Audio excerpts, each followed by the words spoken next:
نحمدہ و نصلی علی رسولہ الکریم اما بعد بسم اللہ الرحمن الرحیم۔ حضرت سلیمان علیہ السلام اللہ تبارک و تعالیٰ کا برگزیدہ نبی تھے اور حضرت داؤد علیہ السلام کی بیٹے تھے۔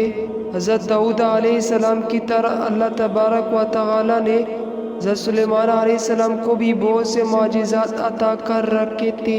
آپ جانور کی بولیاں سمجھ لیتے تھے، ہوا پر آپ کا قابو تھا۔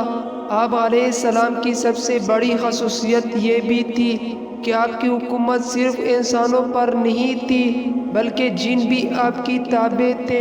حضرت سلیمان علیہ السلام نے جب دیکھا کہ اللہ نے ان کے لیے دنیا کی وسیع کر دیا اور دنیا ان کے ہاتھوں میں ہو گئی تو کہنے لگے، اے میرے معبود، اگر مجھے اجازت دے کہ میں تیری تمام مخلوقات کو پورے سال کھلاؤں تو بہتر ہوتا۔ اللہ تعالیٰ نے ان کے پاس وحی بھیجی کہ تو اس پر ہرگز قدرت نہیں رکھتا۔ پھر درخواست کی، یا الہی، صرف ایک ہفتہ۔ پھر جواب ملا کہ تو اس پر بھی قدرت نہیں رکھتا۔ پھر درخواست کی، یا الہی، ایک دن۔ فرمایا، اس کا بھی قدرت نہیں رکھتا۔ بہرحال اللہ تبارک و تعالیٰ نے ایک دن کی اجازت دے دی۔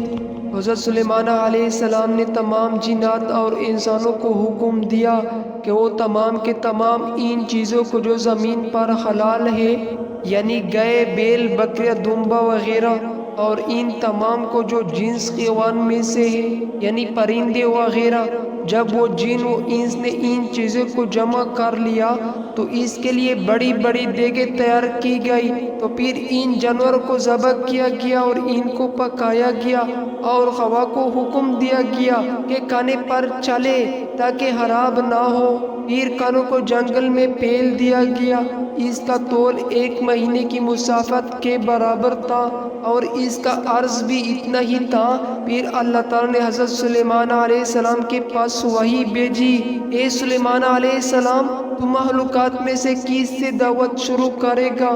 تو حضرت سلیمان علیہ السلام نے فرمایا کہ میں دریا کے جانور سے شروع کروں گا۔ تو اللہ تعالیٰ نے بحر محیط کی ایک مچھلی کو حکم دیا کہ وہ حضرت سلیمان علیہ السلام کی ضیافت میں سے کھائے۔ چنانچہ اس مچھلی نے سر اٹھایا اور کہا، اے سلیمان علیہ السلام، میں نے سنا ہے کہ تو نے ضیافت کی دروازہ کھول دیا ہے اور میری ضیافت تو کرے گا۔ حضرت سلیمان علیہ السلام نے فرمایا، لے اور کھانا شروع کر۔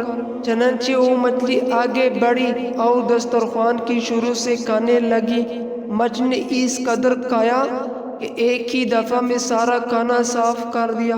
اس مچھلی نے پھر آواز لگائی کہ اے سلیمان، مجھے کھانا کھلاؤ اور میری بھوک مٹاؤ۔ حضرت سلیمان علیہ السلام نے فرمایا، تو سارا کھا گئی اور اب بھی تیرا پیٹ نہیں بھرا؟ تو مچھلی نے کہا، کیا اسی طرح میزبان کا جواب ہوتا ہے اپنے مہمان کے لیے؟ اے سلیمان علیہ السلام، آپ خوب جان لیجئے کہ میرے لیے ہر روز اسی طرح جتنا تو نے پکایا دن میں 3 مرتبہ متعین ہے، اور آج میرے کھانے کے رکنے کے سبب تو بنا اور تو نے میرے کھانے میں کمی کر دی۔ اسی وقت حضرت سلیمان علیہ السلام اللہ کے سامنے سجدہ کرتے ہوئے گر پڑے اور کہنے لگے، پاک ہے وہ ذات جو کفالت کرنے والی ہے مخلوق کی روزی کے ساتھ جہاں سے مخلوق جانتی بھی نہیں کہ کہاں سے آتا ہے۔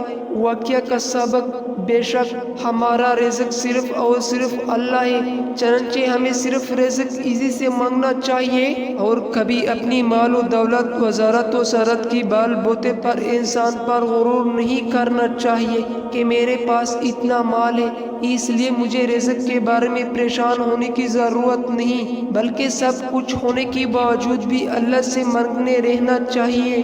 دعا ہے کہ اللہ تعالی ہم سب کو اس واقعہ سے سبق حاصل کرنے کی توفیق عطا فرمائے، آمین۔